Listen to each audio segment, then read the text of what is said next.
परिणाम कैसे बनाते हैं कि बेमतलब जोड़ गुणा भाग लगाते हैं। लोग बातों बातों में आग लगाते हैं और जिन्हें पसंद होते हैं पंछी बहुत, जिन्हें पसंद होते हैं पंछी बहुत, यानी वो पिंजरे नहीं बाग लगाते हैं। वो बातों बातों में आग लगती है। सांप्रदायिक दंगे हुए, बातों बातों से तो हुए।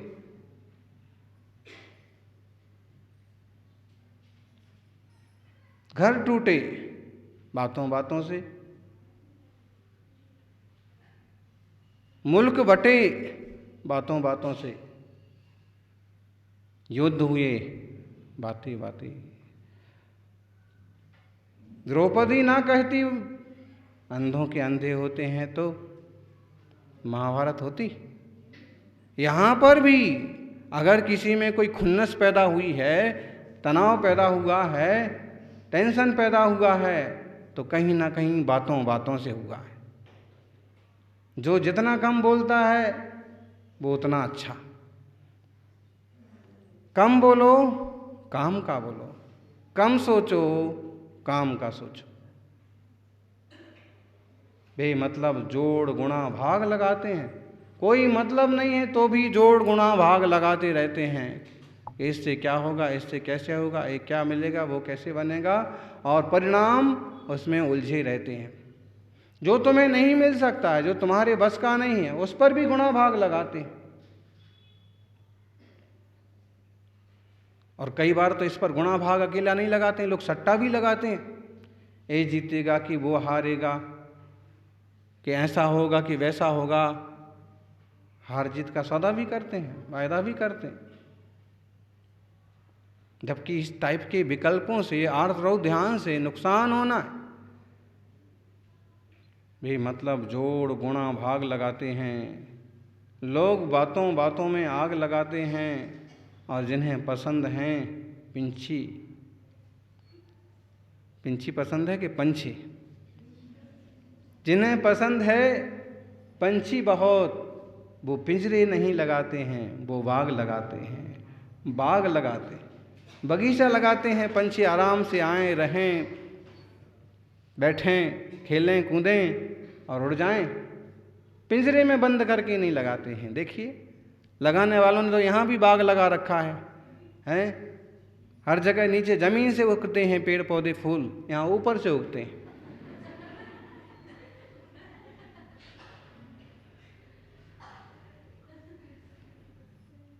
तो ये समझने जैसी बात है कि इतने परिणामों को क्यों उलझाना, भावों को इतना मैला क्यों करना। नहीं मतलब कि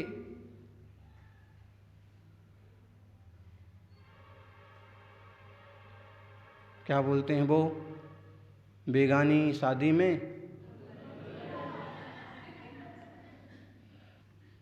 ये हाल है संसारी जनों का। अपन कहें तो जो लोग उससे थोड़े बाहर निकल गए उनको छोड़ दो, तो बाकी सबों का यही हाल है। बेगानी शादी में अब्दुल्ला दीवाना, लेना देना कुछ नहीं है लेकिन ज़बरदस्ती है, हैं?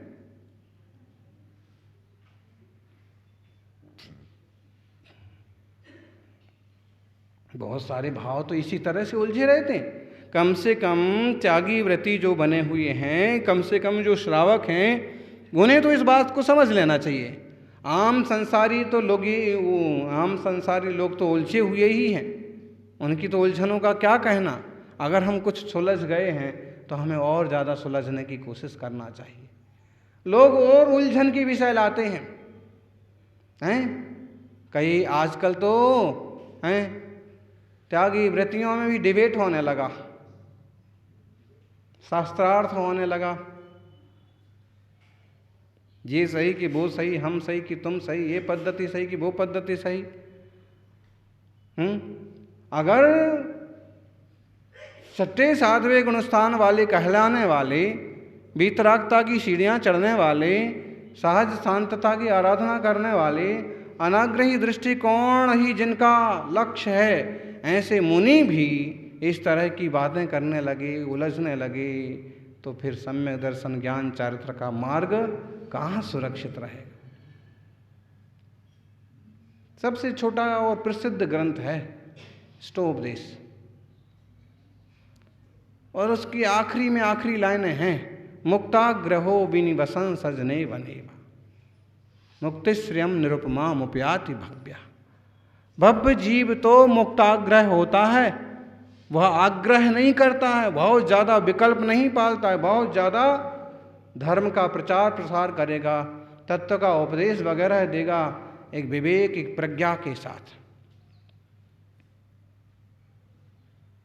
किसी की गर्दन पकड़ करके आप उसको धर्मात्मा नहीं बना सकते, जो कि करने वालों ने ऐसा किया है, मार मार के मुल्ला बनाए गए हैं ढेरों। लेकिन आपको भी मार मार के बनाया था, जो भी है, मतलब तो यही हुआ ना, जबरदस्ती। लेकिन जबरदस्ती उनको करना पड़ती है जिन की बातें कमज़ोर होती हैं, जो सही नहीं होते हैं वो ज़बरदस्ती करते हैं, और जो सही होते हैं जिनके पास असल माल होता है। साग भाजी वाले चिल्ला चिल्ला करके बेचते हैं, 5 रुपये किलो, 10 रुपये किलो, टमाटर 40 रुपये किलो, तोरई 50 रुपये किलो, लौकी 35 रुपये किलो, नींबू 60 रुपये किलो, सब चीज़ें चिल्ला चिल्ला के, और आओ लेके जाओ लेके जाओ।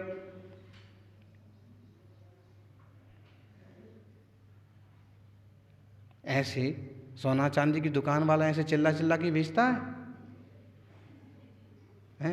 बोलो, ऐसे चौराहे पर दुकान लगाते हो सबकी, इसमें एक टोकनी में रख दी चांदी, एक में रख दी सोने, दूसरे में हीरे मोती, ऐसे लगाते हो दुकान। फिर माल थोड़ा सा रहता है, दुकान के अंदर से अंदर रहता है, हैं? दुकान वाला सबसे बाहर बैठा रहता है मूल, और जहाँ दुकानदार बैठा रहता है वहाँ उतना ज़्यादा माल नहीं रहता है, थोड़ा सा रहता है। चिल्ला चिल्ला के नहीं बेचता है कि लेके जाओ 5 रुपये किलो, 10 रुपये किलो। क्यों? असल माल है, जिसको ज़रूरत हो वो लेके जाएगा, प्रचार करेगा, प्रसार करेगा।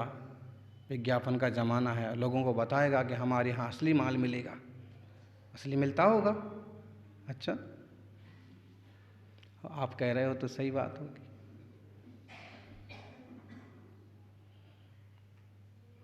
तो असली माल मिलेगा, इतने टन्स का मिलेगा, इतना उसमें मिला हुआ रहेगा, साफ सुथरा काम है। प्रचार तो करेगा, लेकिन चौराहे पर खोल के नहीं बैठता है। ऐसे ही जो धर्मात्मा जन हैं, धर्म और तत्व के मामले में भी वह एक विवेकपूर्ण प्रचार तो करें, लेकिन जबरदस्ती लादने का काम ज्ञानी नहीं करते हैं, ना अपने भावों को बहुत उलझाते हैं। ऐसे ही किसी को ज़्यादा त्याग व्रत के लिए भी बहुत ज़्यादा, देखो दादी सबसे ज़्यादा मुंडी हिला रही है कि किसी को त्याग व्रत के लिए भी बहुत ज़्यादा प्रेरित नहीं करते।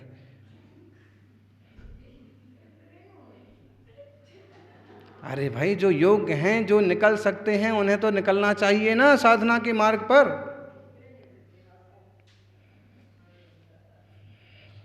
तो क्योंकि जो व्यक्ति साधना के सच्चे मार्ग पर निकलेगा, उसकी ही कुभावनाएं मिटेंगी, शुभ भावनाएं होंगी, शुद्ध भावनाएं होंगी, और शुद्ध भावनाओं के बल पर चतुर्गति भ्रमण का नाश होगा। वरना भीषण नरय गईये त्रिय गईये कुदेव मणु गईये पत्तो सितिप्य दुखम भावई जिन भावना जीव। हैं? भीषण नरक गति में, त्रिंच गति में, कुदेव और गति में और मनुष्यों में भी खूब दुख पाए हे जीव। अब इस भाव में तुम जिन भावना भाव, जिन भावना भाव मतलब जिन भगवान ने जो भावनाएं भाई, तीर्थंकरों ने जो भावनाएं भाई, भेद विज्ञान की, आत्म तत्व की, वो भावनाएं भाव, तो इन गतियों से बचोगे। यही भावनाएं भावोगे तो यही गतियां मिलेंगी। आज तक जैसे हमने विचार किए, विकल्प किए, उसका परिणाम हमारे सामने है कि हम ऐसे हैं, और हम ऐसा ही करेंगे जैसा आज तक किया है, तो हम ऐसे ही रहेंगे। अच्छे बनना है तो कुछ और अच्छा करना पड़ेगा। नरक गति के दुखों के संबंध में छोटे छोटे बच्चों को भी छेड़ाला पढ़ाई जाती है, क्योंकि छेड़ाला एक छोटी सी कृति है दौलत राम कवि की, लेकिन उसमें कार्तिकी अनुप्रेक्षा का, वार्षाणुवेक्षा, अष्टपाहुट के कुछ अंश है, इनका सारांश भरा हुआ है। नरक गति की दुख कैसे पाता है, कैसे भोगता है, विचार करना चाहिए। सामयिक में, स्वाध्याय में इसका भी चिंतन करना चाहिए। सिर्फ पढ़ लेना नहीं, पढ़ा लेना नहीं, सुन लेना नहीं, सुना लेना नहीं, चिंतन में उतरो ज्ञानी। ये हमारे साथ घटी हुई कहानी है। हम कहते हैं कि उसके साथ ऐसा हो रहा है, वो इतना दुखी हो रहा है, हम भी पता नहीं कितने बार भोग चुके हैं। सत्य सुणरया वासे दारुण भीमाई असहनी आईम भूताईम स्वीर कालम दुखाईम निरंतरम मह्यम। सातों नरकों में दारुण भीमाई असहनीयाईम, जो सहन नहीं किए जा सकते ऐसे दारुण भीषण असहनीय दुख को हे जीव तूने भोगा। कब तक भोगा? सुचिर कालम, सुचिर काल तक। सुचिर मतलब, अरे नार की कोई जीव बने तो कम से कम कितनी आयु होगी? 10,000 साल। कितनी? मतलब जैसा एक आपका जीवन 100 साल का मान लो, तो ऐसे 100 जिंदगी बीत जाएं।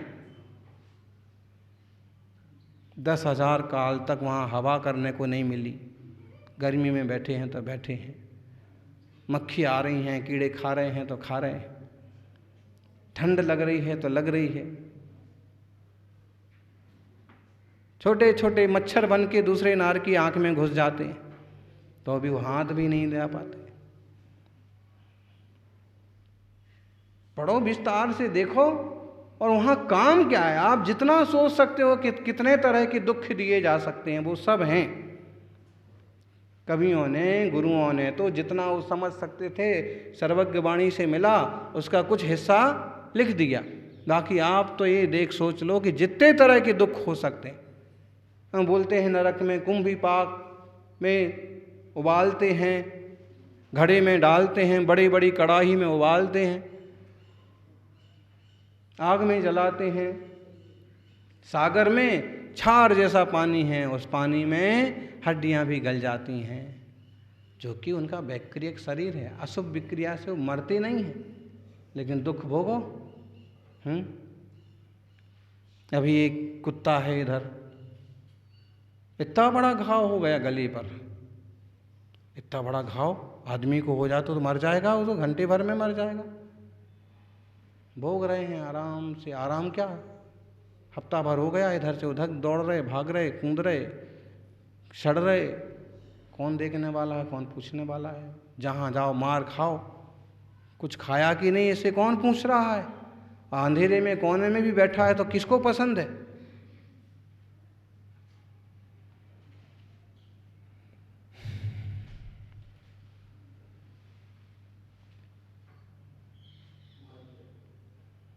ऐसे बहुत तरह के दुख